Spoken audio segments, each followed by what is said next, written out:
Self and Hello, my name is Vincent Lopez. I'm testing in favor of both HB837 and HB3785. I'm representing myself and 1,400 plus members of the Patient Alliance for Cannabis Therapeutics.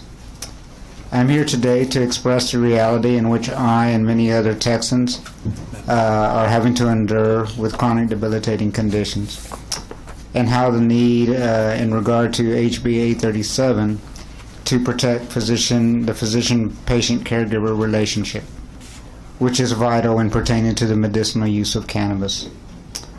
I'm a native of Austin, Texas.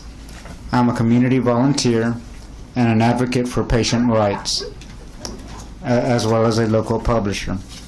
I have lived life from a wheelchair for 25 years as a patient of Becker muscular dystrophy, a muscle deteriorating disease exhibiting symptoms of intractable back pain, joint contractures, muscle stiffness, and spasticity, and a progressive amount of muscle weakness resulting in a tremendous loss of balance, muscle coordination, and a great amount of impairment suffered throughout my limbs, pelvis, ankles, wrists, and fingers. With this progression, my muscles will continue to deteriorate, my mobility will continue to suffer, and my pain will continue to increase.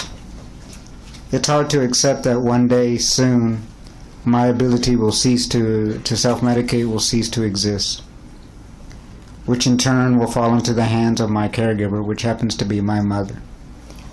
HB837 can provide the protection she deserves. How much longer shall I suffer the eternal confrontation of disease and disability, which no man or law could ever compare to? Every day I'm at risk, risking placing myself, just like many others, in a catch-22 situation.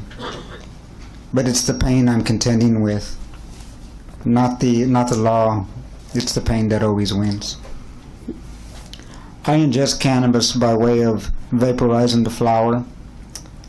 I'd consider cannabis oils concentrate or extracts, but that's a felony in Texas. So there's no need for my situation to be any more strenuous than what it already is. In reference towards HB3785,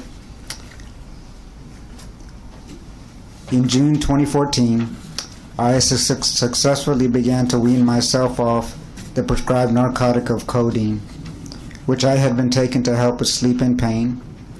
Over time, the addictive properties of the codeine initiated continual side effects of constipation and appetite suppression.